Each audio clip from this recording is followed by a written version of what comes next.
Hey, welcome back. The purpose of this video is to help you with your unit review for week 5. This first video is going to focus mainly on developmental psychology. There'll be a second video that I post that'll have to do with intelligence and testing.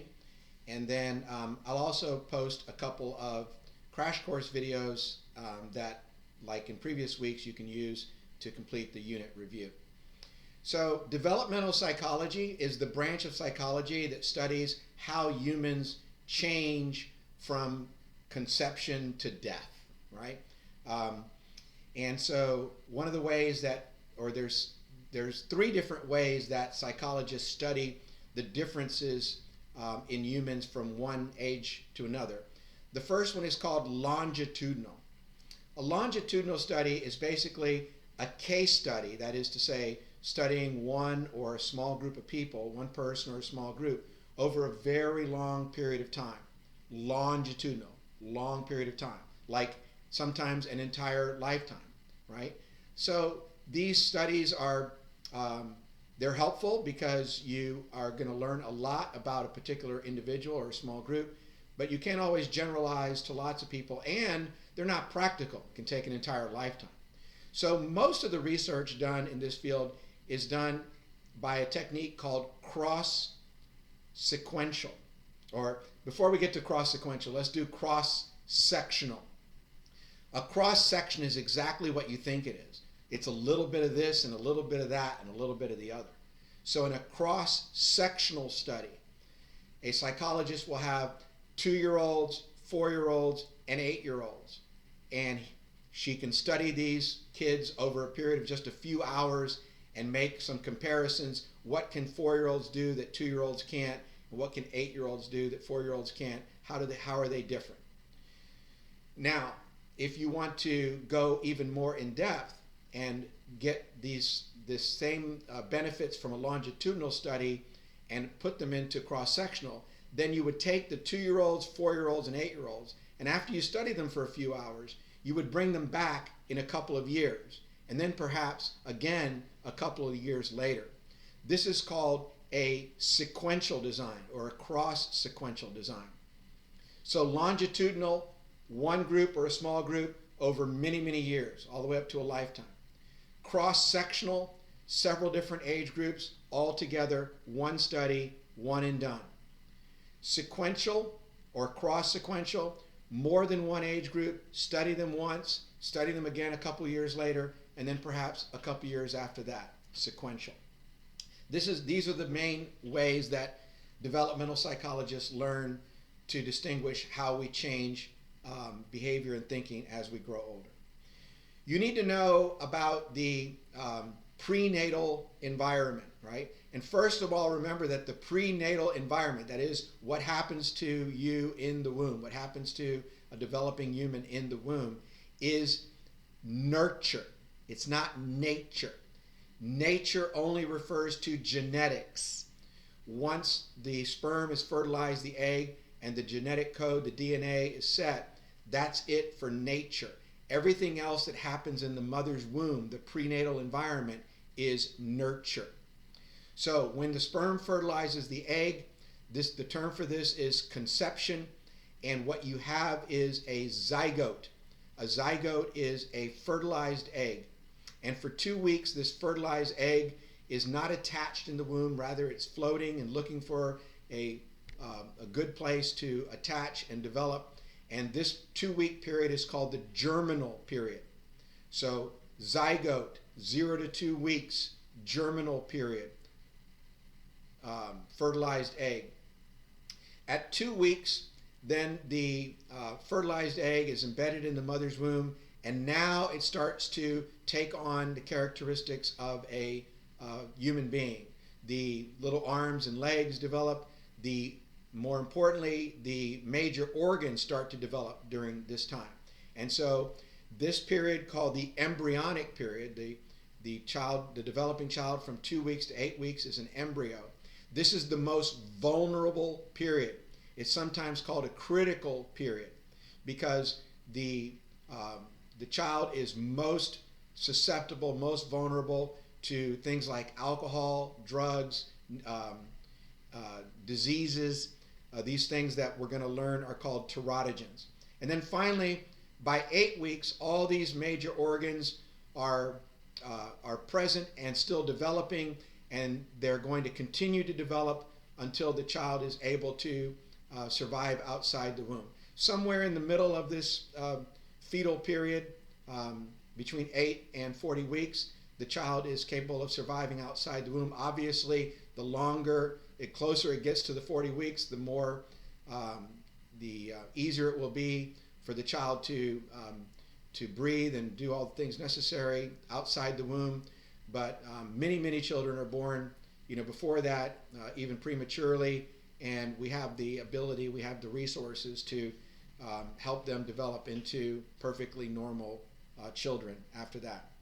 So we talked about teratogen. A teratogen is anything like alcohol, drugs, diseases that can affect the development of the child in the womb. One important teratogen is alcohol, and children who are exposed to alcohol because their mother's consuming alcohol, especially during the embryonic period, they're born prematurely. They can have cognitive dysfunction as well as other health risks. This is called fetal alcohol syndrome. Remember the term habituation? The last time we heard it was in the sensation and perception chapter. Habituation means that you stop paying attention to a noise because it's there all the time, and if I point it out, you'll hear it, but you've blocked it out. So why is that in this chapter? Well, developmental psychologists will use habituation to measure memory and learning in infant children who can't talk. How do you ask a child who can't talk yet if they remember playing with a particular toy the day before? Here's how you do it. You give a child a particular toy to play with, and you measure their interest. How long do they play with it? How excited are they? And then you give the child the same toy the next day and then the day after. If the child remembers the toy, they're going to play with it less and less each day. They're going to get habituated. But if the child doesn't play with it any less, if the child plays with it and acts like she's never seen it every day and gets excited and plays with it for the same length of time, then you know that there has not been habituation, and so there's no proof that memory or learning has taken place. This is how children's memory is tested, by habituation. Maturation is a very important term in developmental psychology. It's all the things that naturally happen to your body and to your mind as you get older, right? You don't have to study to make it through puberty, okay? It's going to happen to you as a natural consequence of maturation. It's what happens to you as you get older, the changes that occur as you get older. Infants are born with many reflexes. There are 4 that you need to be familiar with. The first 2 are associated with each other. The rooting reflex, R-O-O-T, rooting. When you stroke a baby's cheek, he's going to turn in that direction to put that, whatever it is, in his mouth, hopefully a nipple. And then whatever gets in his mouth, he's going to try to suck on it. That's the sucking reflex. So the rooting reflex and the sucking reflex are associated. The grasping reflex, if you stroke a baby's palm, he's going to squeeze his fingers. It's going to feel like love, but it's not. It's just a reflex. And then finally, the stepping reflex. If you take a baby who's nowhere near ready to walk and hold him up by the armpits, his little legs are going to do this like he's ready to walk, stepping. But if you drop him, he's just going to collapse. It's not going to be good. He's not ready to walk. All right. There are 3 psychologists in this chapter that are very significant. They're called the stage theorists. Kohlberg with his stages of moral development, Erikson with his stages of social development, and Piaget, probably the most important is Piaget, with his stages of cognitive development. These 3 psychologists, what they have in common is they are often referred to as stage theorists. Freud, remember, was a stage theorist. And that's where these guys pretty much got the idea that development takes place in stages. So the first one we'll talk about is Kohlberg. Start on the bottom of that chart. Start where it says pre-conventional morality. That's where we start life. When you are an infant or a toddler, your sense of morality is basically rooted in good and bad is only what is going to be punished and rewarded. Kind of like your dog. Your dog is going to know to avoid certain behaviors because they've been punished and repeat other behaviors because they've been rewarded. This is pre-conventional. Once a child learns to talk and when they get into preschool mode and start associating with other people, they start to learn the rules, the conventions. And what's most important here is how other people perceive us. We all want to be accepted and loved. And so when you're a toddler, when you're a preschooler, elementary school, and even till today, right? No one wants to be thought of as a criminal. No one wants to be thought of as a bad guy. We all want to be thought of as a good guy. And so our sense of morality is we follow the rules because we want to be accepted by others. This is called conventional morality. And we all still have it, right? We all still have pre-conventional. We're all still afraid of punishments and want rewards. We're all still conventional. That is to say, we all care what other people think about us. But once you get through puberty, once you get to young adulthood, like you are now, you can start to think beyond the rules, right? You can start to understand that sometimes it's actually in the best interest of society for you to break the rule, right? It's okay for people like Rosa Parks to not sit in the back of the bus because she and many others came to the conclusion that this rule was unjust, it was immoral. You don't have to stay stopped at a red light in the middle of a thunderstorm and hold all the traffic up because you understand now that this convention that we stop at a red light to protect ourselves and others is not the same under other circumstances. So this is post-conventional, beyond the rules. Erikson's psychosocial stages of development. It would be tedious for me and boring for you if I went through all these stages with you. So what I prefer that you do is when this video is over, Google Erikson Stages, pop up, and you'll get many, many charts that look just like this one and fill this one out. What I want to tell you about Erikson is that he was a neo-Freudian, right? He took Freud's psychosexual stages and created his own psychosocial stages. And you can Google them and fill this in. Before we get to Piaget, let's look at schemas and assimilation and accommodation, right? A schema is a mindset. It's the way you think things are, right? It's going to shape everything. It's your prejudices. It's your biases. It's all your preconceived ideas about things. We have schemas. We have beliefs about the way things are.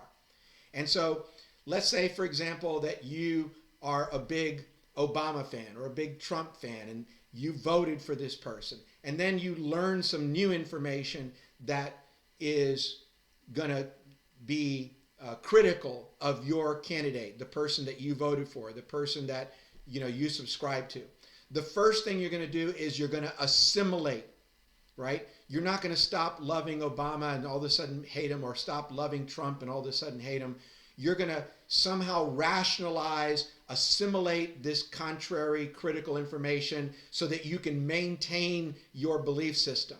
Nobody wants to come to the point where they say, I was wrong, right? I made a mistake. But sometimes we do, right? Sometimes we come to the conclusion that Santa Claus isn't a real person, right? Or that our candidate really is not the person we believed her or him to be, and I wouldn't vote for them again. I did before, but I won't now because these new facts have caused me to think differently about her or him. This is called accommodation. So your schema is the way you think things are, your beliefs, and we like to hold on to our beliefs. So when we first get contradictory information, we want to block it out, manipulate it, rationalize it. This is called assimilation.